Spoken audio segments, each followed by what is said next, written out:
I've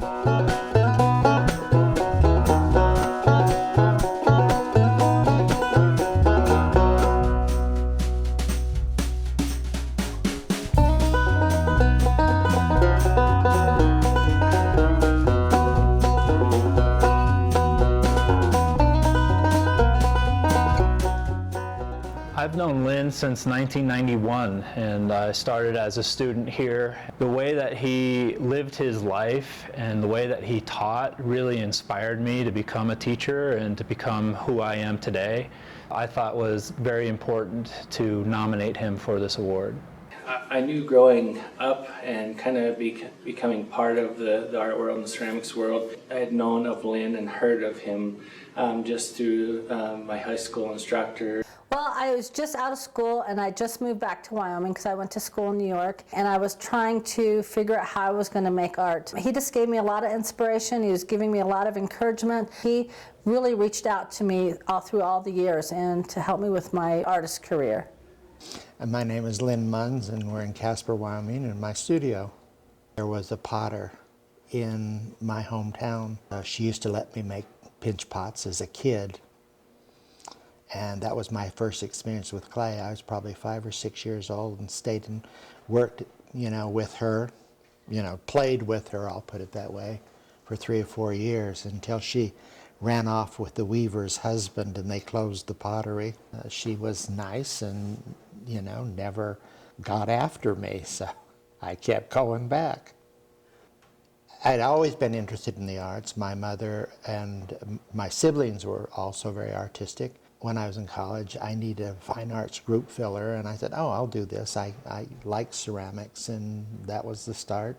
I went to Utah State University and in the 60s, and a very good ceramics school, still is. There was an opening here at Casper College. I interviewed, and I got the position. I thought I would stay a few years because it was just a community college, but it's such a good school.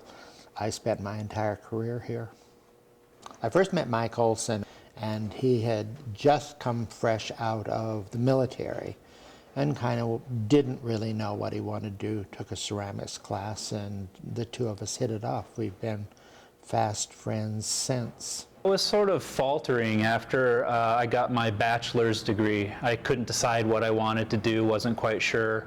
And I remember a very pivotal moment. Lynn actually asked me to teach a night class for him. After I taught for a few semesters, we were standing around in the studio one day, and he actually told me that he would be retiring in 3 to 5 years, and that if I wanted to take his job, I better go get my MFA. He had this reputation in the state of Wyoming as being somebody to get to know and to interact with because of his experiences and his knowledge and his teaching.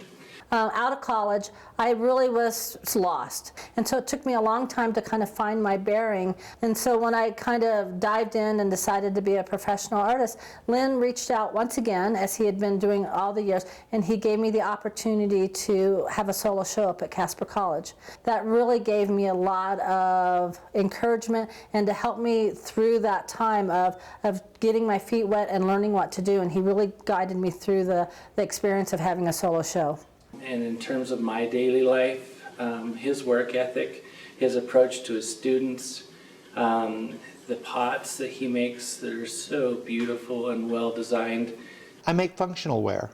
I want to have people tell me later about the relationship they have with my work as they're having coffee in the morning, or, this particular food looks really good in this color of bowl.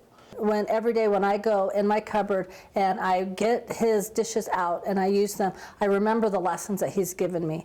And so a lot of those lessons have to do with just working with clay and being passionate with the clay. And when I think about Lynn and his teaching abilities, I do really try to bring that into my classroom. Congratulations on the Governor's Art Award. You deserve it, and I can't think of anybody that deserves it more, buddy. Thank you, Lynn. I wouldn't be here if it wasn't for you. And I love being here. I'm humbled to be even considered. I just do what I do. I love what I do.